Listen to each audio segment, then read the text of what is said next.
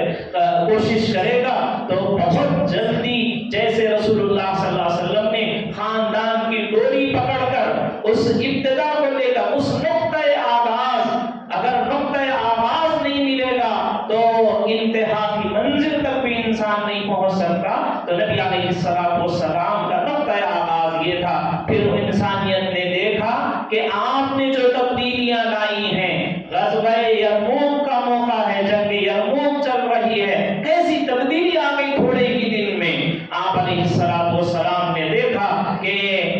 تین لوگ موت کے بالکل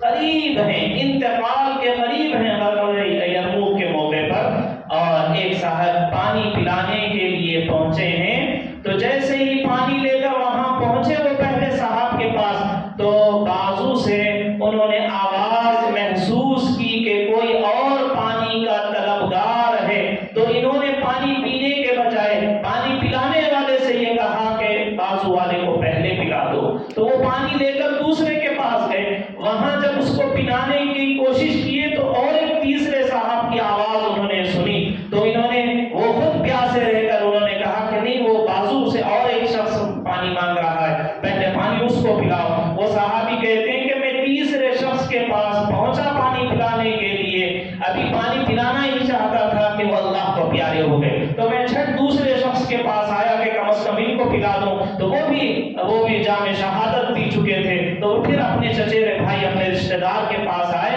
تو وہ بھی اللہ کو پیارے ہو گئے۔ تو تینوں کے تینوں اس حال میں دنیا سے رخصت ہو گئے کہ وہ یہ چاہ رہے کہ میرا بھائی ترقی کر لے، میرا بھائی کھا لے اور پی لے، اور میرے بھائی کو سہولت پہنچ جائے۔ یہ نبی علیہ السلام نے انسانی اخلاق مسلمانوں کے اندر پیدا کیے تھے۔ آج بھائی، پڑوس تو چھوڑ دیجئے، اگر بھائی زندہ بھائی ہے، آنکھ سے دیکھ رہے ہیں کہ بیمار ہے، مریض ہے، پیسوں کا حاجت مند ہے، مدد اور تعاون کا ضرورت مند ہے، تو ایسے وقت میں ہماری طبیعت جانوروں کی طرح بن گئی ہے کہ ہم بھائی کو دکھا کر دوسرے کو پیسہ دے رہے ہیں کہ تم کو نہیں دوں گا، تمہاری اوقات دکھا دوں گا۔ اس طرح کے ہمارے کرتوت ہیں، اس وجہ سے معاشرہ انحطاط کی طرف جا رہا ہے، مسلمان بدنام اس وجہ سے ہو رہے ہیں، ہماری حیثیت کم اس وجہ سے ہو رہی ہے کہ جو انسانی اخلاق تھے وہ بھی